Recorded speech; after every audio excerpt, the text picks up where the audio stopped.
Hi, my name is Ron, and I am your friend. So everybody say, hi, Ron.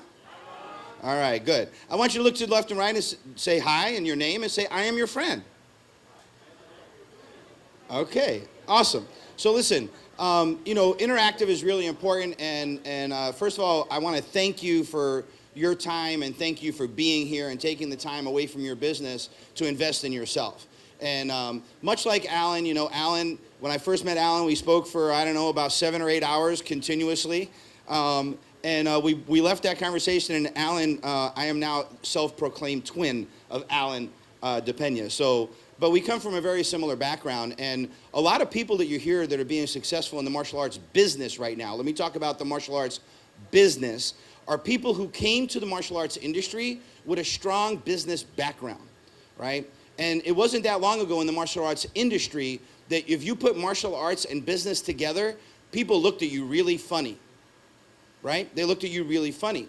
And I know this because even now when I meet people in the martial arts industry who've been around a long time, and I start talking about the success of my business, and I don't talk about black belts, I don't talk about active student count, not that I don't know it. Don't think for 1 second I don't know every day, every hour of the day of what my business is doing. But when I talk about the business portion of what we do, I still get that funny look, right? Like, why are you talking about the money? Well, building the culture was all a part of my why. So much like Alan, I left a corporate job and actually started my martial arts school while I held a corporate job.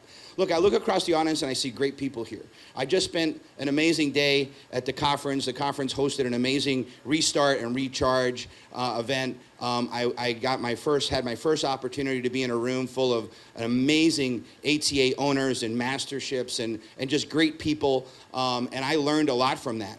I really did, and I was there with Melody Johnson, one of my mentors. Dan, I've known Dan for a while, and what I want to talk about is I want to talk about communicating and connection. So, John Maxwell, I've been following a variety of different mentors, and I knew that I wanted to level up what it is that I do for people. And so a lot of people ask me why John Maxwell. And why John Maxwell? John Maxwell is a good fit for me, and I correlate John Maxwell to, can I grab this chair here for a second? I correlate John Maxwell kind of like a Tony Robbins, right? Tony Robbins is more about you, right? Tony Robbins is about releasing your most inner potential. John Maxwell is truly about something that was mentioned earlier, and that's servant leadership, right? And really understanding that John Maxwell is more about the team, your team, making other people successful, right? You've already achieved success. Now, how do you become a servant leader and serve other people so that they can be successful? And that's why I love John Maxwell's method of teaching, speaking, and training. They're the only 3 things that John Maxwell does, and he does it really well. So here he speaks about, if you ask John Maxwell, what is one thing that you can do to be more successful? I say learn how to communicate. Now you would think that, being a communicator is pretty easy. We're all martial arts instructors, right? We communicate every day. Very different style of communication. A lot of our communication sometimes is one way. And understanding how to have two-way communication and build relationships is really what got our culture to where it was. Let me go to how it is that I met Randy, because we can't not have the event without talking about Randy. So I've been in the martial arts industry for just over 5 years. I opened my school in July of 2017. Brand new school, 0 students, 2,400 square feet, brand new build out. And at the time I was working as a chief operating officer for a private security company. We were licensed in the state of Illinois and the state of Wisconsin to provide private security services, armed and unarmed. And we provide off-duty police services. We did small jobs like providing all the security for the NFL draft when it was in Chicago, from load in to load out. Small jobs, small protection jobs like providing close protection for the Israeli consulate whenever they came to Chicago. That job was okay. I made a lot of money. But it wasn't what I really wanted to do. And I decided that I got back into the martial arts, and I started martial arts over 3 times in my adult lifehood. Started training the martial arts in 1986 in Pyeongtaek, Korea, at Camp Humphreys when I was on active duty with the Army. And came back to the States, took some time off. Went back into martial arts in the late 90s, early 90s, and took some time off from that again. And then I got back into the martial arts about 10 years ago. And I knew that the martial arts was a great vehicle to connect with families. And I knew that when I opened our business that we wanted to have a family-based business. And our logo for our business is a family. That's the image that's in our logo. So I met Randy at a marketing event, one of the first events that I went to, Market Muscle's marketing event. I had got a Market Muscle website, and we became friends, and we just kind of followed each other. And all of a sudden, about a year and a half ago, I get a message from Randy Reed. I'm like, what does Randy Reed want to talk to me about? Randy Reed, Dojo Nation. But yes, sir. What can I help you with? He's like, hey, I want to come visit your school. I'm like, what did I do? Why? He goes, I've been watching you, and I've been seeing this amazing growth, this exponential growth. So one of the first things that I realized that we had a successful model was we went from 0 students to 100 students in about 14 months. And I knew that that's not where it was going to stop. I knew in my mind that that's not where it was going to stop. And we outgrew the 2,400 square feet I was in. Now, by the way, amazing thing that I learned while I was at this event with the conference was that, we think about when you start up a business and you follow a business startup model, how much does that take? How much does that take? You've all started your business. Shout a number. How much did it take you to start your business? Not how much did you have. How much did you go in debt for when you started your business?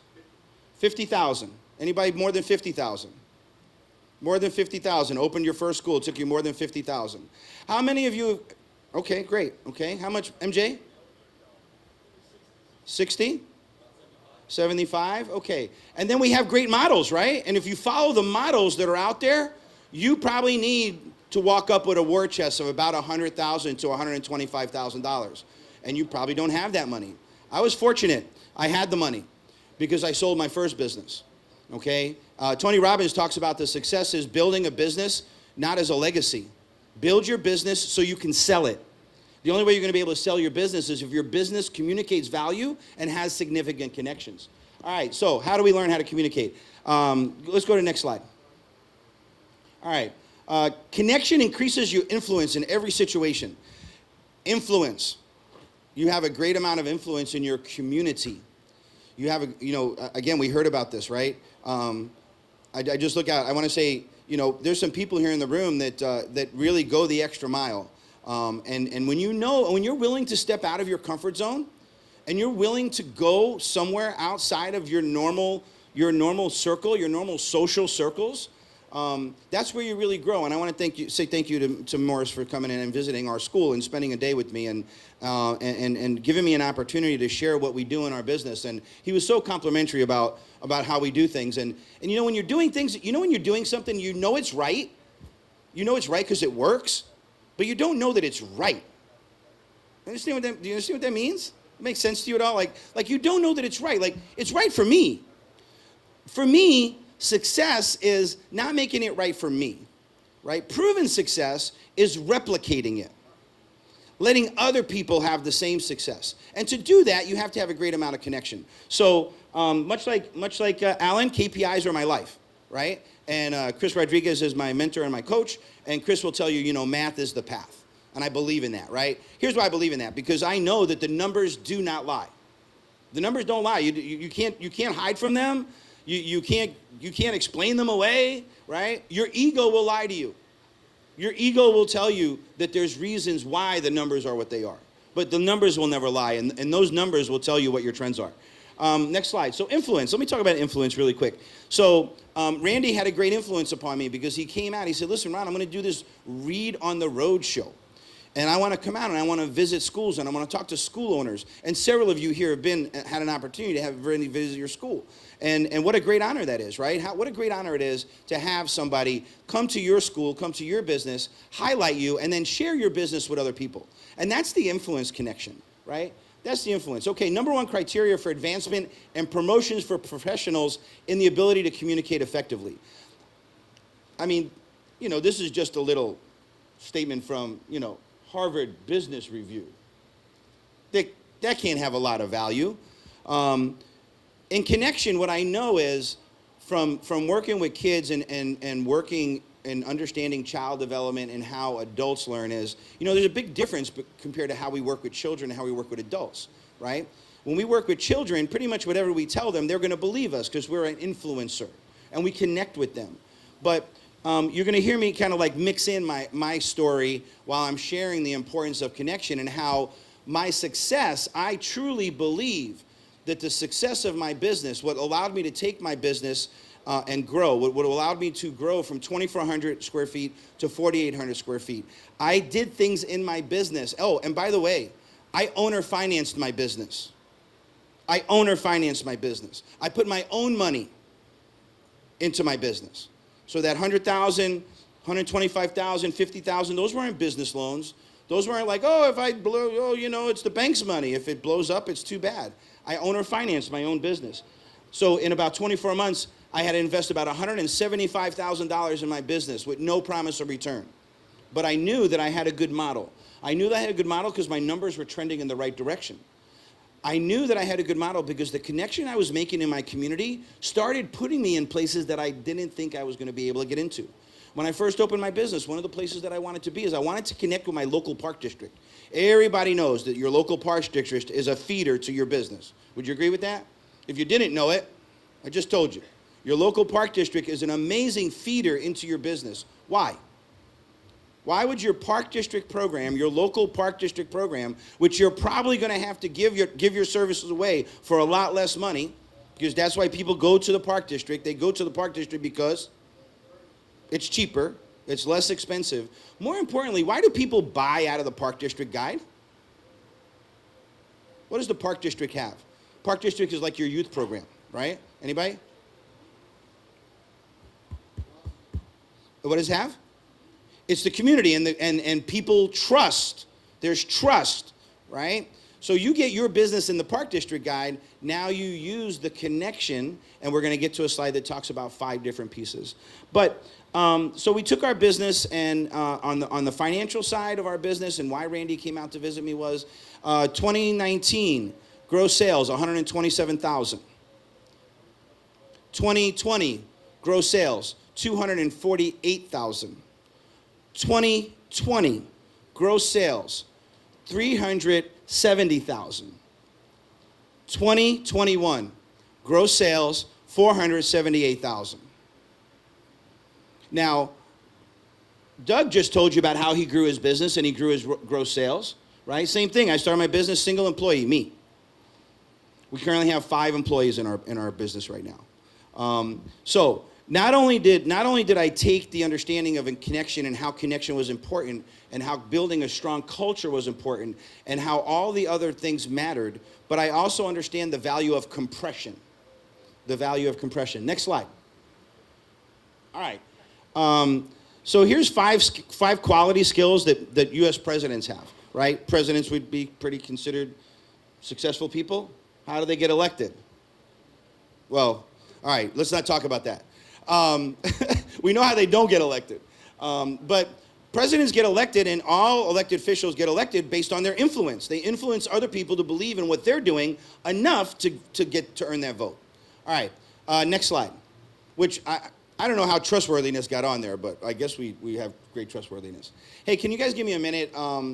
And I just want to say really quick, as a veteran, I just want to say keep our U.S. military in your prayers. Keep the citizens of Ukraine in your prayers. Okay, those people, it's really, what's going on is kind of a little crazy. But I can tell you more about that some other time.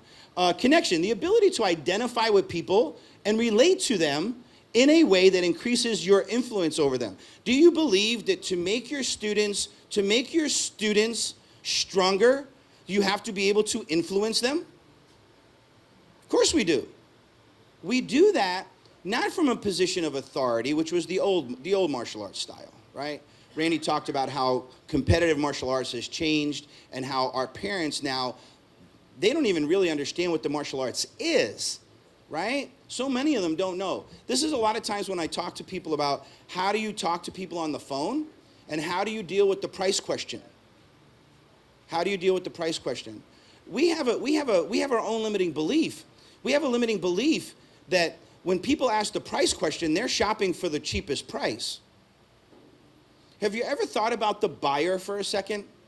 If you take a second to understand how to connect and communicate your value with the buyer and understand the buyer psychology and understand the first thing a buyer thinks about is, do you care about me? And if you don't care about me enough to tell me what your price is, why should I trust you?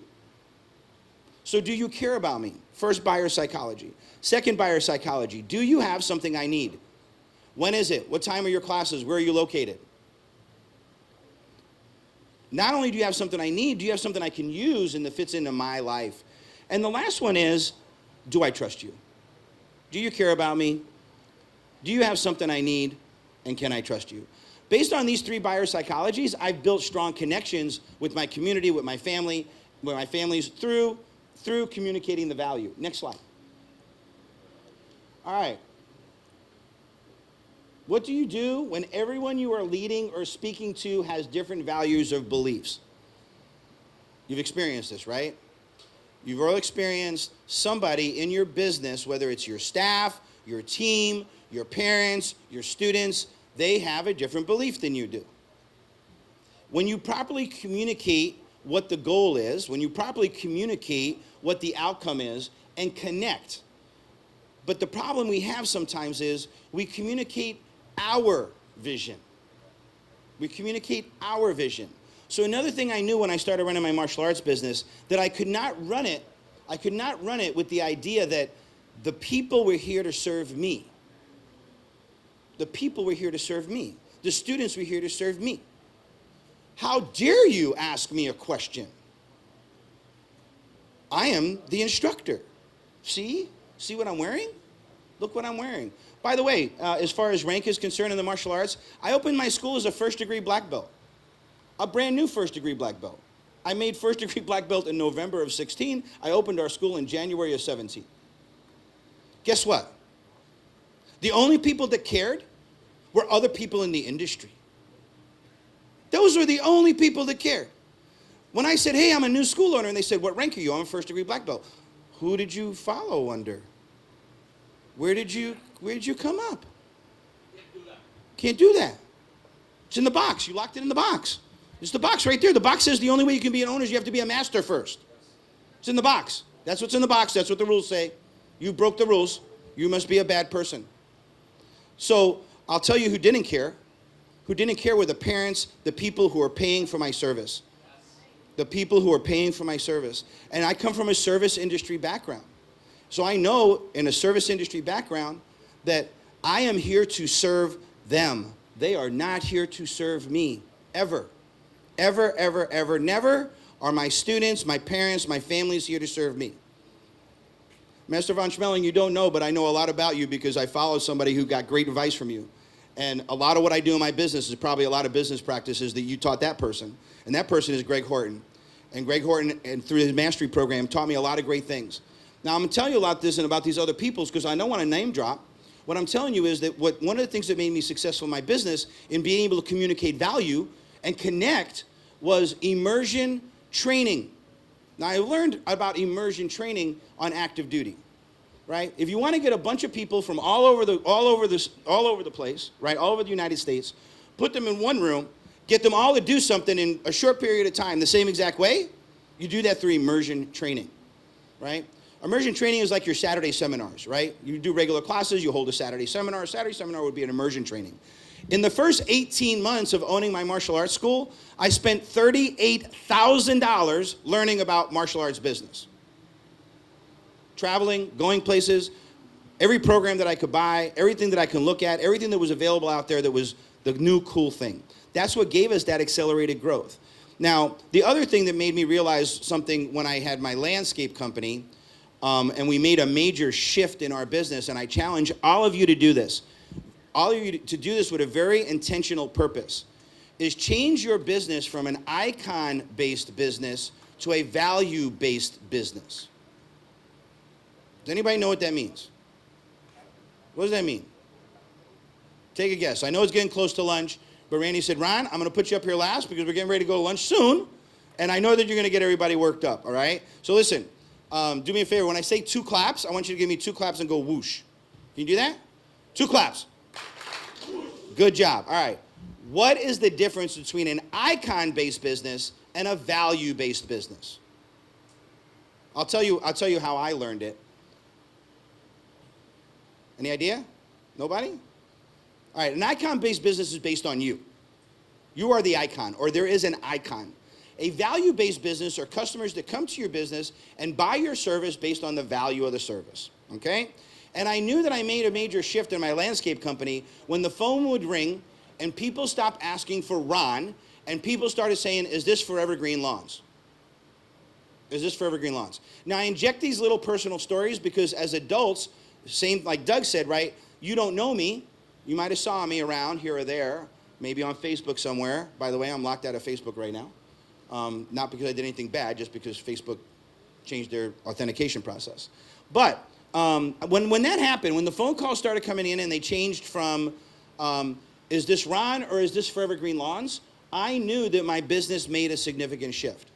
Now, that's a company that I took from $30,000 in year 1 to $1.4 million in year 4, and we sustained a $1.5 million business for another 7 years after that. So I'm not going to tell you the sale price of the business, but here's what I'll tell you.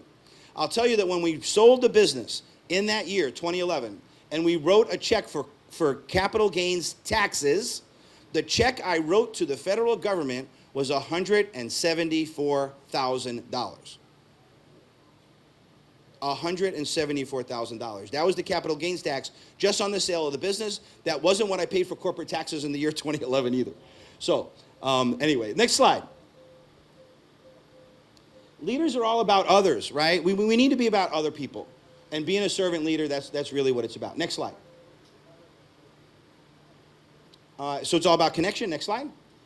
Skip this one. Next slide. Next slide. All right, connection is realizing, so we know about our team, the more we connect with our team. So a lot of times we're focused on communicating and connecting with our customers. Really focus on communicating and connecting with your team and making sure that your team sees the same value. Anybody read or listen to the book Extreme Ownership? Yes. Extreme Ownership, right? So one of the things they talk about is commander's intent. The other thing that Jocko talks about a lot is talks about simple does not mean easy. Simple does not mean easy.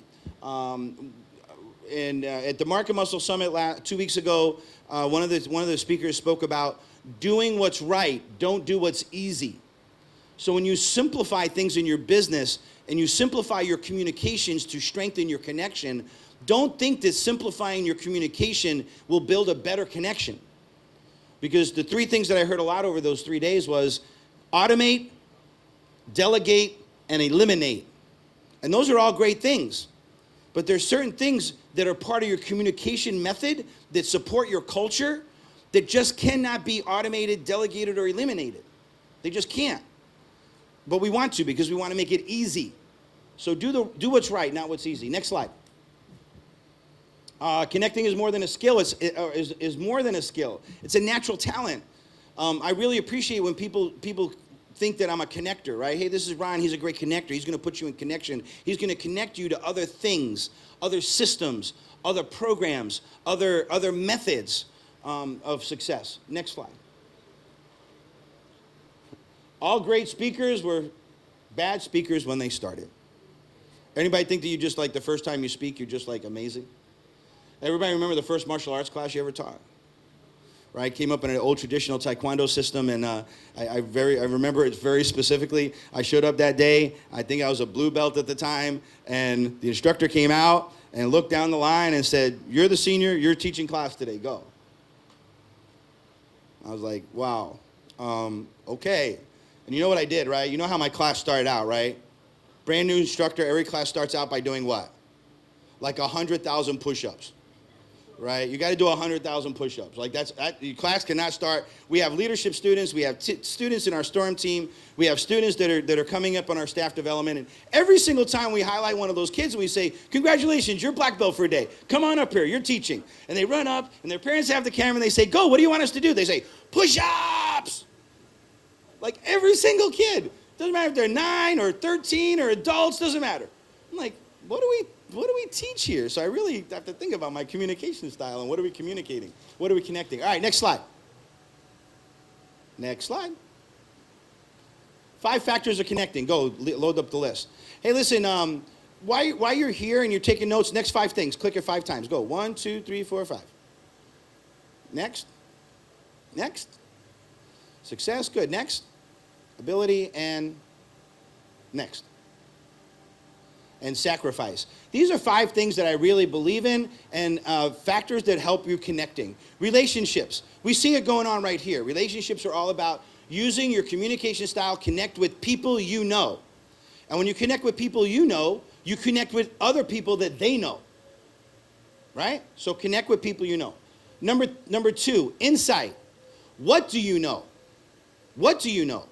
Use communication style to communicate what you know so that you connect with people based on what they want to know or what your similar interests are. Success. Communicate what you're good at. Communicate what you're good at. So again, you can connect with other people. Mr. Langray's is left, but Mr. Lang, oh, my man right there. Mr. Langray also took time to come out and visit our school, right? A lot of props. I take a lot of credit for that. I give a lot of credit to people who do that. Success, right? Communicate the success. It's my success. It might not be your success, but it's my success. Ability. Communicate your ability to achieve those connections. Communicate your ability to achieve the connection. Communicate the things that you're good at. And sacrifice. Communicate the sacrifices that you have made. And when I say communicate the sacrifices you made, John Maxwell refers to it as in a story that he tells about somebody coming up to John Maxwell at an event and saying, wow, I want what you have. I want to be you. I want to be an influencer. I want to be a connector. I want to be you. And John Maxwell says, that's great. But are you willing to do the things I had to do to get here? Are you willing to do the things I had to do to get here? So when it comes to the communication and the connection part, I believe that that is really the key to the success of our business, the success of our culture, the success of other parents telling parents about our business. When I told you we got into the Park District Guide, when I first asked to get into the Park District Guide, they were like, nope. The only other 2 martial arts schools in our Park District Guide didn't even have a brick and mortar within the Park District boundaries. Fast forward 3 years later, I get a call from the Park District during COVID. And they say, hey, we're having a hard time filling martial arts classes because all of the martial arts classes that were taught through the Park District were taught via an IGA at the local schools. An IGA is an intergovernmental agreement. So non-brick and mortar schools within my community, within my 5 miles, my 7 miles, that's mine. I have to dominate that. That belongs to me. Was being penetrated by somebody who didn't have. Anyway, they asked us to be in their Park District, and this is our 4th cycle offering classes through the Park District, and one of the children that's in our program right now is the grandson for the director at the Park District. Communicate your value, connect with others, right, and understand that connection is all about bringing everybody together. I'm going to leave you with a last little quick tip. You guys already heard this at your event.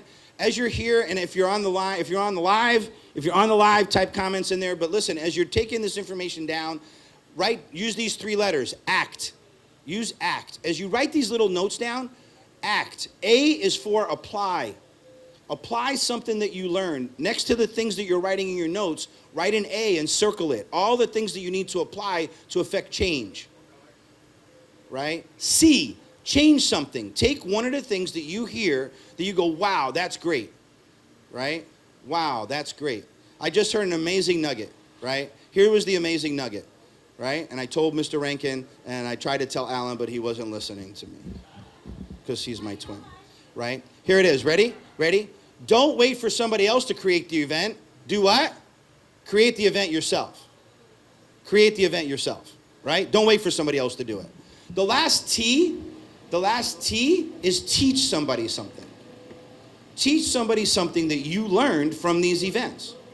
Act, apply, change, and teach. Okay? When you write all those A, C's, and T's along all of the stuff you wrote, then prioritize them. right? Go through all the A's and say A1, A2, A3, all the C's and all the T's. All right, that's really all I have on the slide. I brought a couple of props up here because my mobile device, but these are 2 books that I carry around with me everywhere I go, okay? And in these 2 books, as I'm listening to different audibles, I write down, you couldn't read it if you found it. If you picked these up, you would think they were the writings of a crazy person, but that's the way it is. Okay, I gotta go because it looks like Mr. Rudy is gonna be coming on streaming soon. So thank you so much for your time. I truly appreciate you. Find me on Facebook. Maybe I'll be able to communicate to you, Ron Graziano.